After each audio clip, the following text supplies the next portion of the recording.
अदानी उद्योग समूह आणि त्याच्यानंतर हिंडेनबर्ग रिसर्च रिपोर्ट या ज्या घडामोडी आहेत, या सगळ्या घडामोडी आपल्याला माहितीच आहेत. आता बघा वेदांता ग्रुप तुम्हाला माहिती आहे का? तोच वेदांता ग्रुप की जो फॉक्सकॉनच्या सोबतीनं महाराष्ट्रामध्ये एक मोठा प्रकल्प लावणार होता. पण त्याने महाराष्ट्राच्या ऐवजी शेजारच्या गुजरात राज्याला पसंती दिली. आता हा जो वेदांता ग्रुप आहे सध्या काही चुकीच्या कारणांसाठी संपूर्ण मार्केटचं लक्ष वेधून घेताना दिसतोय. या वेदांता ग्रुपच्या लंडनमधल्या एंटिटीचं नाव आहे वेदांता रिसोर्सेस लिमिटेड, ज्याच्यावरती मोठ्या प्रमाणात कर्ज आहे आणि या मोठ्या कर्जापैकी $500 मिलियन हे 31 डिसेंबर 2023 पर्यंत ड्यू होणार आहेत आणि जानेवारी 2024 पर्यंत तब्बल $1 बिलियन बॉन्ड्स ड्यू आहेत. आणि याच्यामुळं संपूर्ण मार्केटचं सध्या वेदांता ग्रुपवरती मोठ्या प्रमाणात लक्ष आहे. ज्यांनी ज्यांनी या ग्रुपमध्ये गुंतवणूक केलेली आहे त्या सगळ्यांचं आणि ज्या ज्या बँकांनी या वेदांता ग्रुपला कर्ज दिलेलं आहे त्यांचं सुद्धा त्यांच्यावरती लक्ष आहे. आणि यामुळेच या ग्रुप विषयी सध्या मार्केटमध्ये नकारात्मक चर्चा सुद्धा आपल्याला ऐकायला मिळत आहेत. वेदांताचं सुद्धा अदानी समूह टाइपच काही होईल की काय अशी सुद्धा चर्चा रंगलेली दिसते. आणि त्यातच आता बातमी अशी आलेली आहे की अनिल अगरवाल जे वेदांता ग्रुपचे सर्वेसर्वा आहेत त्यांच्यानुसार त्यांच्या कंपनीचं येणाऱ्या काळातलं उद्दिष्ट आहे ते म्हणजे झिरो डेब्ट कंपनी बनणं, म्हणजे त्यांच्या कंपनीवरती शून्य कर्ज असेल हे त्यांचं लक्ष असणार आहे. आज सविस्तर मध्ये माहिती घेऊयात या वेदांता ग्रुपची, त्यांच्याविषयीच्या कर्जाच्या चर्चेची आणि अगरवाल यांनी नुकतंच जे जाहीर केलेलं त्यांचं उद्दिष्ट आहे झिरो डेब्ट कंपनी बनण्याचं, याची सुद्धा आपण माहिती घेऊयात. नमस्कार, मी अरुणराज जाधव बोल व्हिडिओवरती तुम्हा सर्वांचं अगदी मनापासून स्वागत करतो. सुरुवातीलाच एक फॅक्ट सांगतो. सगळ्यांना माहिती आहे की या कंपनीचं मार्केट कॅपिटलायझेशन तब्बल $13.5 बिलियन इतकं आहे आणि गेल्या 11 महिन्यांमध्ये या ग्रुपने जवळपास $2 बिलियन इतक्या कर्जाची परतफेड सुद्धा केलेली आहे आणि तरी सुद्धा त्यांचं अजून जवळपास $7.7 बिलियन कर्ज जे आहे ते शिल्लक आहे. म्हणजे $2 बिलियन देऊन सुद्धा त्यांचं कर्ज इतकं शिल्लक आहे. अगोदर होतं की ते 11 महिन्यांपूर्वी म्हणजे $10 बिलियन आसपास. पण मार्केटचे जे जाणकार आहेत, जे वेदांता ग्रुप संदर्भात माहिती सतत सर्च करत असतात, त्यांच्याविषयीची माहिती ठेवतात, त्यांच्यानुसार हे $2 बिलियन जे काही फेडलेले आहेत ते तितकं काही पुरेसं नाहीये. कंपनीला येत्या वर्षभरामध्ये तब्बल $2 बिलियन हे कर्जाच्या परतफेडीसाठी अजून नव्याने उभे करायचे आहेत. आणि ही बातमी जशी मार्केटमध्ये पसरली तसे वेदांता ही जी कंपनी आहे या कंपनीचे शेअर जे आहेत ते रेड झोन मध्ये दिसायला लागले, ते सुद्धा सलग 8 सत्रांमध्ये. आणि 28 फेब्रुवारीला तर या कंपनीचे शेअर तब्बल 9% घसरलेले होते. म्हणजे काय, याच्यामध्ये गुंतवणूकदारांचं मोठ्या प्रमाणात नुकसान झालेलं होतं.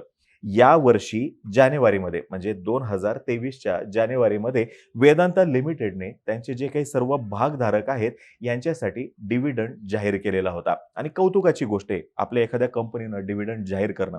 आणि याच्यानंतर S&P ग्लोबल INC जे आहे यांच्या रिपोर्टनुसार वेदांता जी आहे ही मार्च 2023 पर्यंत तरी फुल्ली फंडेड आहे आणि सध्या तरी कंपनीला धोका नाहीये. पण जर का येणाऱ्या काळामध्ये कंपनी $2 बिलियन उभी करू नाही शकली, त्यांच्यावरती जे कर्ज आहे या कर्जाची जर का वेळेमध्ये परतफेड नाही करू शकली, तर मात्र कंपनीच्या क्रेडिट रेटिंगवरती इमिडिएट इफेक्ट होऊ शकतो. हे कोण म्हणते? S&P global INC.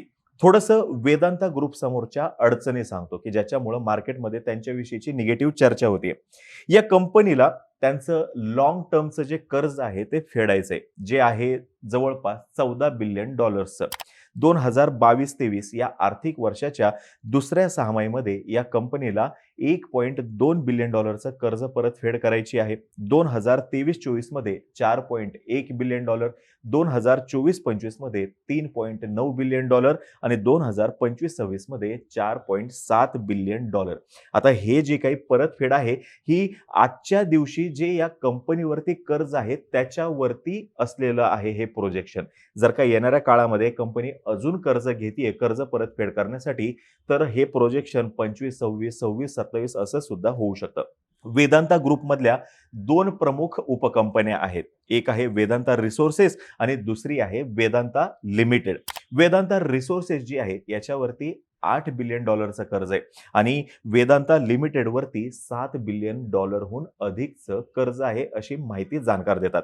आता याच्यावरून लक्षात येते की या कंपनीवरती फार मोठं कर्ज आहे आणि येत्या वर्ष दीड वर्षामध्ये सुद्धा त्यांना मोठ्या प्रमाणात कर्जाची परतफेड करायची आहे. आता त्यांच्याजवळ मार्ग आहेत का? म्हणजे त्यांच्याजवळ तितका फंड उपलब्ध आहे का?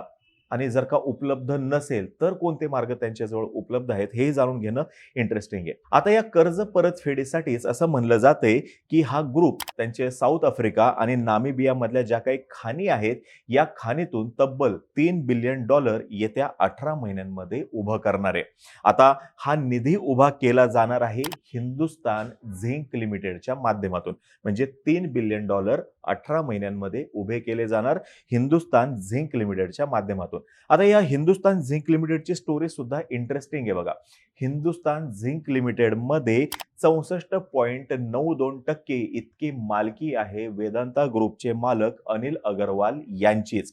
2002 मध्ये केंद्राने या हिंदुस्तान झिंक लिमिटेडचा 26% हिस्सा जो आहे हा वेदांता ग्रुपला विकला होता. नंतरच्या काळामध्ये वेदांता ग्रुपने मार्केटमधून 20% हिस्सा जो आहे तो अक्वायर केला आणि 2003 मध्ये गव्हर्नमेंटकडून परत एकदा 18.92% इतका हिस्सा खरेदी केला. याद्वारे अनिल अगरवाल यांची या हिंदुस्तान झिंक लिमिटेड मधली मालकी झाली 64.92% आणि उरलेला हिस्सा अजूनही सरकारकडे म्हणजे आपल्या केंद्र सरकारकडे. आता या हिंदुस्तान झिंक लिमिटेडद्वारे अनिल अगरवाल पैसा उभा करू इच्छित आहेत. किती? तर तब्बल $3 बिलियन इतका. सरकारनुसार $3 बिलियन ही जी डील आहे ही डील हिंदुस्तान झिंक लिमिटेडसाठी आजपर्यंतची सगळ्यात महागडी डील असू शकते. कारण की ही हिंदुस्तान झिंक लिमिटेड जी आहे ती ऑलरेडी उत्पन्नासाठी आणि सर्व्हाइव्ह करण्यासाठी स्ट्रगल करताना दिसते.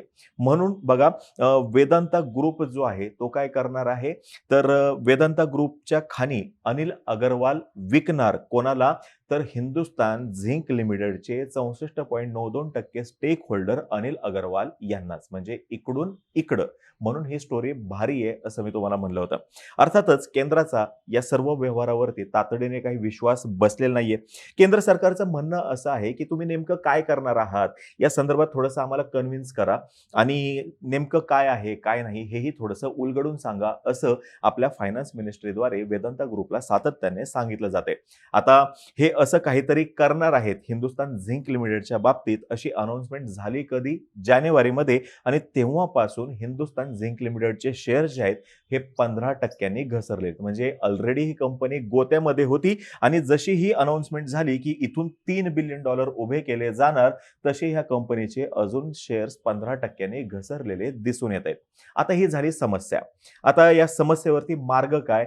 तर असं म्हटलं जातंय की ज्या आपल्या इथल्या पब्लिक सेक्टरमधील बँक आहेत, स्टेट बँक ऑफ इंडिया घ्या किंवा बँक ऑफ बरोदा घ्या, ॲक्सिस बँक घ्या किंवा कोटक महिंद्रा बँक घ्या, इंडसइंड बँक घ्या, या बँका वेदांता ग्रुपला त्यांच्या वेगवेगळ्या प्रोजेक्टसाठी रिफायनान्स करू शकतात आणि अशी माहिती खुद्द वेदांता ग्रुपचे अनिल अगरवाल जे आहेत त्यांनीच प्रेस कॉन्फरन्समध्ये दिलेली आहे. आता या सर्व घडामोडीमध्ये म्हणजे वेदांता ग्रुपच्या हिंदुस्तान झिंक लिमिटेडच्या ज्या काही घडामोडी आहेत याच्यामध्ये इंडियन टायकून अनिल अगरवाल जे आहेत जे वेदांता ग्रुपचे सर्व आहेत तेच अडचणीत आलेले आहेत आणि याचं कारण ही तसंच आहे बघा.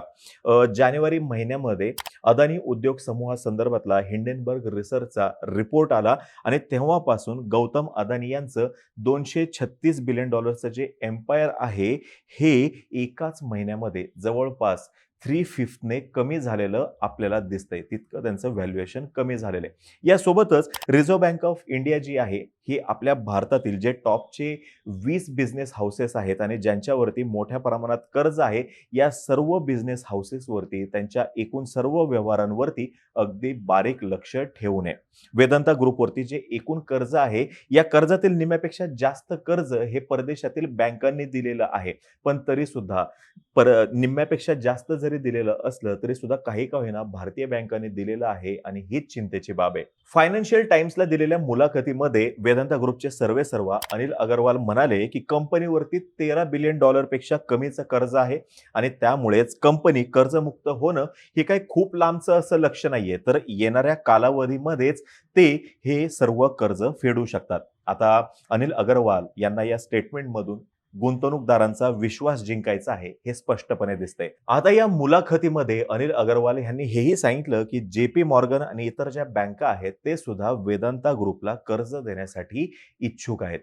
आता या सर्व घडामोडींच्या पार्श्वभूमीवरती हेही नाकारून चालणार नाही, की वेदांता ग्रुप हा आपल्या देशातील सर्वात मोठा खाजगी खाणींचा असा ग्रुप आहे.